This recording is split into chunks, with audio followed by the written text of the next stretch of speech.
जय हिंद, वंदे मातरम। दोस्तों बहुत बहुत स्वागत है आप सभी का न्यूज इंडिया में। और अभी तक आपने इस वीडियो को लाइक नहीं किया तो लाइक कर लीजिए, और चैनल पर नए हैं तो चैनल को सब्सक्राइब कर लीजिए, साथ में बेल आइकन भी प्रेस कर लीजिए और वीडियो को ज्यादा से ज्यादा शेयर कीजिए। और आप किस राज्य शहर से न्यूज को देख रहे हैं कमेंट में जरूर लिखें। तो चलिए बढ़ते हैं खबरों की ओर।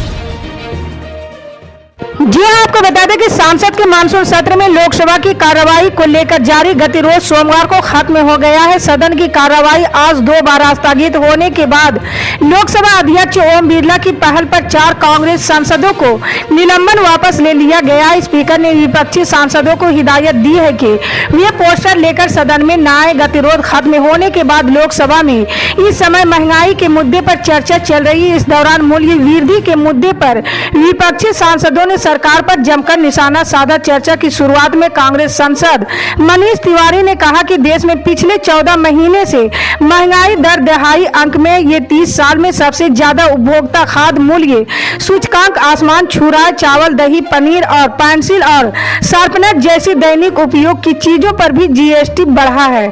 सरकार बच्चों को भी नहीं बख्श रही है। जी हाँ, आपको बता दें कि बिहार राज्य के 14 जिलों के 207 गांवों में अब तक 4G नहीं पहुंच पाया है। वहां तेज रफ्तार इंटरनेट सेवा बहाल की जाएगी। केंद्र सरकार ने 4G मोबाइल सेवा बहाल करने के लिए 26,316 करोड़ रुपए की परियोजना को मंजूरी दी है। इस परियोजना के तहत दूर दराज और दुर्गम क्षेत्रों में स्थित देश के 24,680 वंचित गाँवों में 4G मोबाइल सेवाएं प्रदान की जाएगी। बिहार के अलावा झारखंड राज्य के 23 जिलों में 1,615 गांव शामिल है। इससे झारखंड के जिन गांवों में 4G नहीं पहुंच पाया वहां तेज रफ्तार इंटरनेट सेवा बहाल की जाएगी। जी आपको बता दें कि भारतीय नागरिकों के लिए आधार कार्ड महत्वपूर्ण दस्तावेजों में से एक है। इसके बिना ना तो किसी स्कूल या फिर कॉलेज में एडमिशन मिलता है, ना ही आपको कोई सरकारी लाभ मिलेगा, जैसे प्रधानमंत्री आवास योजना, पीएफ और इनकम टैक्स जैसी योजनाएं शामिल है। 5 साल तक के बच्चों को पहचान संख्या प्रदान करने के लिए बाल आधार योजना राष्ट्रीय स्तर पर जाने की उम्मीद है। इसके तहत 16 मिलियन बाल आधार कार्ड जारी किए गए हैं। जी आपको बता दें कि प्लास्टिक कचरे से पूरी दुनिया हैरान परेशान है। आधुनिकता की दौड़ में ये ऐसा प्रयोग है जिससे अब सारी दुनिया मुक्ति पाना चाहती विकल्पों की खोज हो रही है। इस बीच भोपाल की विपिन त्रिपाठी ने प्लास्टिक कचरे से बायोडीजल बनाने की एक मशीन तैयार की है। यूपी के कानपुर में इस माह प्लास्टिक कचरे से बायोडीजल बनाने का प्लांट भी शुरू हो जाएगा। कंपनी का दावा किया जा रहा है कि इस मशीन से प्लांट लगने से प्रदूषण तो कम करने के साथ ही प्रतिदिन 2500 लीटर बायोडीजल भी तैयार किया जाएगा। ये डीजल बाजार में उपलब्ध डीजल से तकरीबन 10 से 15 रुपये प्रति लीटर तक सस्ता होगा। वहीं बायो वेस्ट को कोयले के स्थान पर प्रयोग किया जा सकता है। जी आपको बता दें कि कांवरियों के लिए सावन महीना बहुत ही खास होता है। सावन में हर तरफ कांवरियों का चहल पहल रहता है। जिले में कांवरियों से ही संबंधित एक बुरी खबर सामने आई। कांवर यात्रा पर जा रहे 4 दर्जन से ज्यादा कांवरियों को एक पागल कुत्ते ने काट लिया। इससे घटना स्थल पर अफरा तफरी का माहौल हो गया। वहीं सभी घायल कांवरियों को प्राथमिक उपचार के लिए अस्पताल में भर्ती कराया गया है। जी आपको बता दें कि महाराष्ट्र के पूर्व मंत्री और शिवसेना की यूथ विंग युवा सेना के प्रमुख आदित्य ठाकरे ने सोमवार को बड़ा दावा किया है।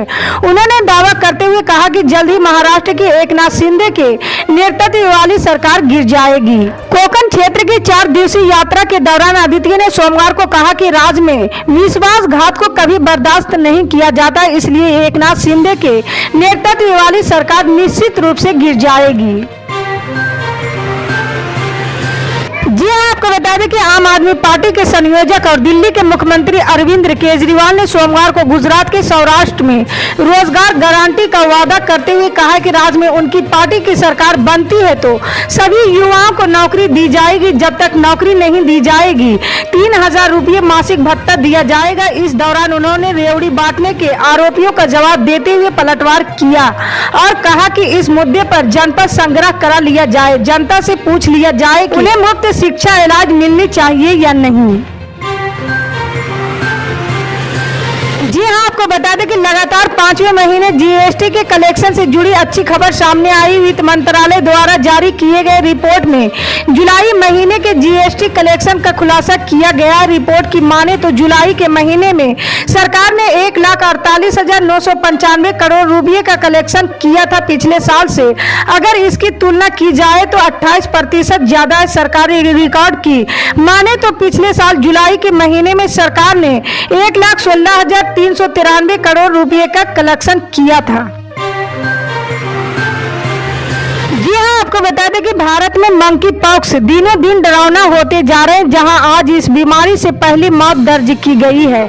जानकारी के अनुसार त्रिशूर की पिन्नुयूर की मूल निवासी 22 वर्ष युवक की संयुक्त अरब अमीरात से लौटने के कुछ दिनों बाद एक निजी अस्पताल में मौत हो गई। अब अधिकारियों ने सतर्कता के तौर पर त्रिशूर में 20 लोगों को क्वारंटाइन किया गया है। शिक्षा और स्वास्थ्य अस्थायी समिति के सदस्य रंजीनी ने कहा कि स्थिति अच्छी तरह से नियंत्रण है, अभी यहाँ कोई घबराहट नहीं है।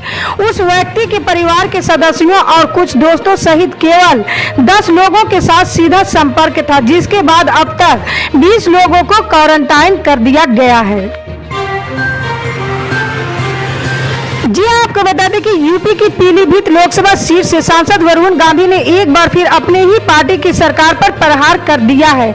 उन्होंने समाजवादी पार्टी के राष्ट्रीय अध्यक्ष अखिलेश यादव के सुर में सुर मिलाते हुए रविवार को आयोजित राजस्व लेखपाल भर्ती 2022 की मुख्य परीक्षा में नकल कराने और पेपर लीक होने का वीडियो सोशल मीडिया में शेयर किया है। रविवार को ही सपा सुप्रीमो अखिलेश यादव ने इस आरोप को लगाते हुए राज्य की योगी आदित्यनाथ सरकार को घेरा था। इसी तरह की पल पल के अपडेट जानने के लिए जुड़े रहे हमारे न्यूज इंडिया के साथ। मिलते हैं अगली बड़ी खबर में, तब तक के लिए जय हिंद।